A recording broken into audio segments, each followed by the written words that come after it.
You'll notice this bird of prey sitting up in a marula tree.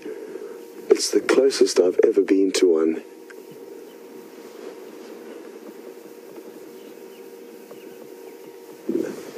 And as you can see, it's hardly concerned with our presence, and that's probably because it's more tuned into the fact that it's freezing cold after being out here for a night. And it's got its feathers all ruffled up to try and keep warm.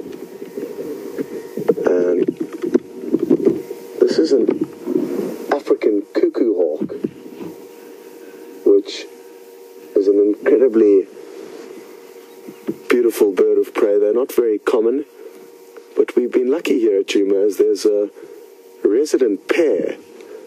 And just before I saw this individual, I actually saw its partner sitting in their nest, which is off to the left of the vehicle. This individual sitting up to the right of the road, to the right of us.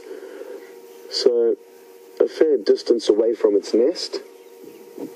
And I wonder how they are coming along with raising their next clutch, whether they've laid the egg yet. We can't see up into the nest, but it's going to be very interesting to monitor the nest over the coming months.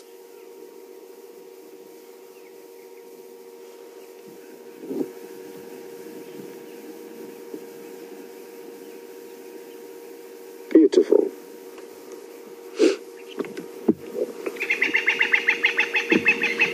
Now you'll hear lots of birds begin to alarm call as that bird flies off. Those are francolins that have seen it flying, and they'll be very cautious of this African hawk eagle. They are phenomenal hunters, and interestingly enough, actually often hunt in tandem. They hunt as a duo. Oh, there's its mates come to say good morning.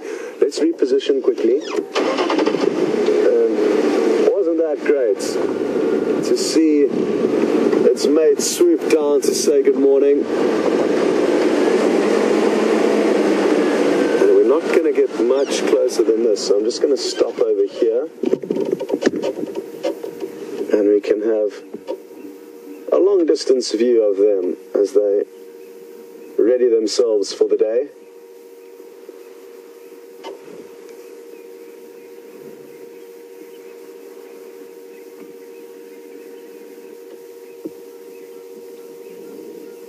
Maybe we'll even get to hear them calling, which will be very nice. This is another very good example, Edward, of how elephants provide very useful structures for other animals. The tree that they are sitting in is a knobthorn acacia. It's dead now, and these two African hawk eagles can thank the elephants who killed it, because it now provides them with an easy landing pad, as there are not many small branches or leafy branches which would get in the way of their landings and takeoffs. And what the elephant would have done to kill this tree is it would have been searching for the bark, feeding on the bark of the tree, and by stripping off the bark around the circumference of the tree, it prevents the transport system from the roots to the leaves. It cuts down that transport system, or breaks that transport system, thus causing the tree to die. So the simple term is ring barking. And again, just a good indicator of how, even though the elephants may be destructive, it's a necessary destruction that provides very useful structures to the other animals.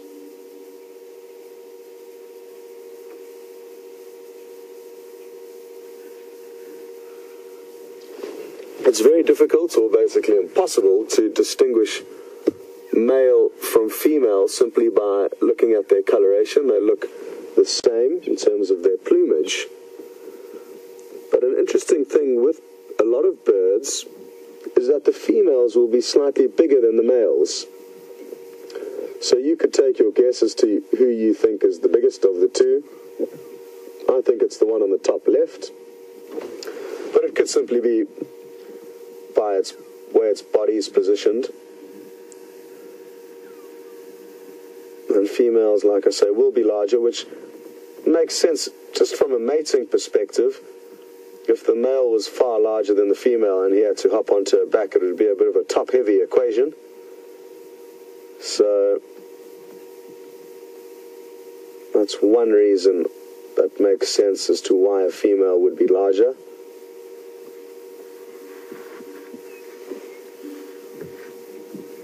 Let's see if we can get a little bit closer,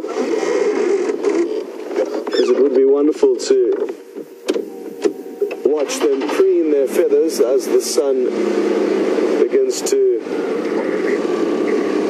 bathe them in golden light.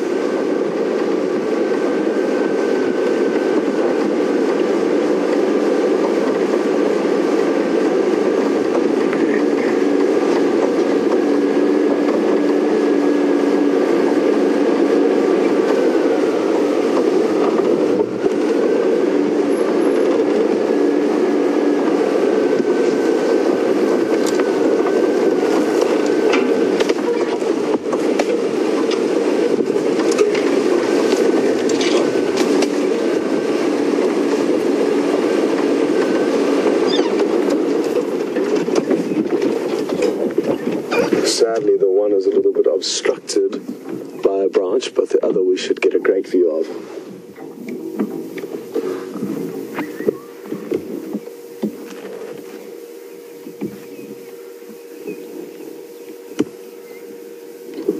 And I must apologize. I think I may have incorrectly said African Cuckoo Hawk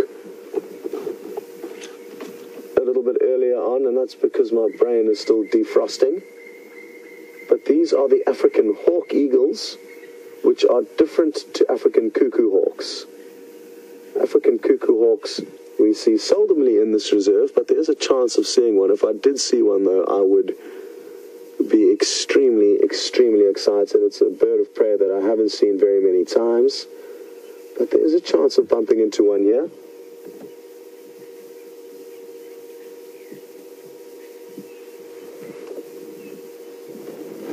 And what I'll do before we head off is I'll show you the African cuckoo hawk in the book, and that way you'll know the difference between the two.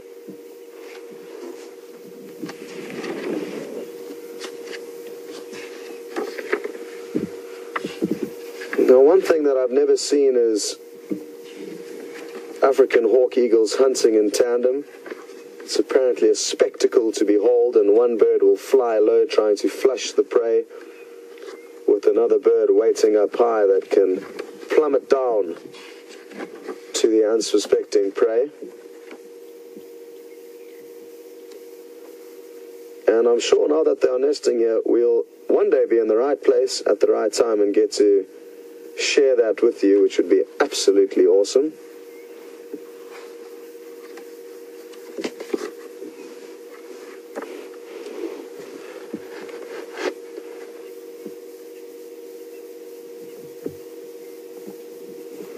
They often hunt game birds like francolin or guinea fowl.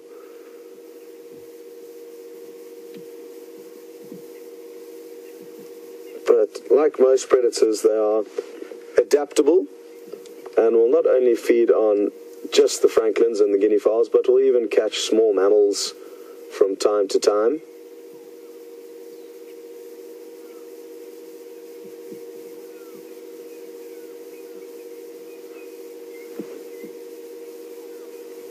Well, I think they're going to be basking in the sunlight for some time before they head off hunting, so I'm going to suggest that we carry on, and who knows, maybe they'll...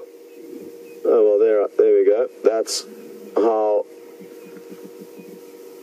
the African hawk eagle decided to prove me wrong. I think they're going to sit here for a while, and they've both just taken off.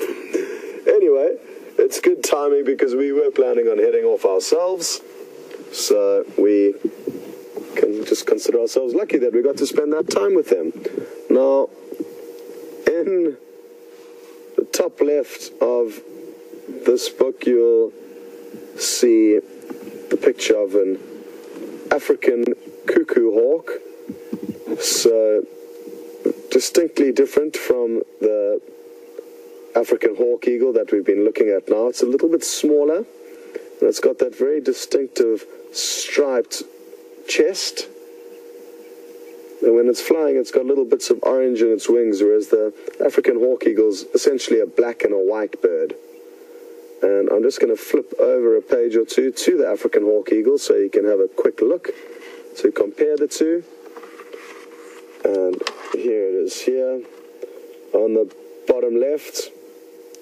So that's who we've just been looking at now.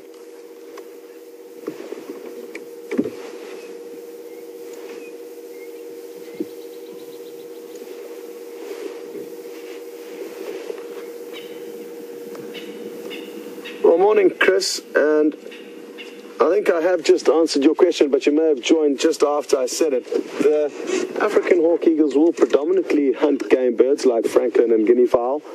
However, they are known to catch smaller mammals like hyrax, which live on rocks, and scrub hares, so mongooses. So they will catch other prey, but predominantly game birds.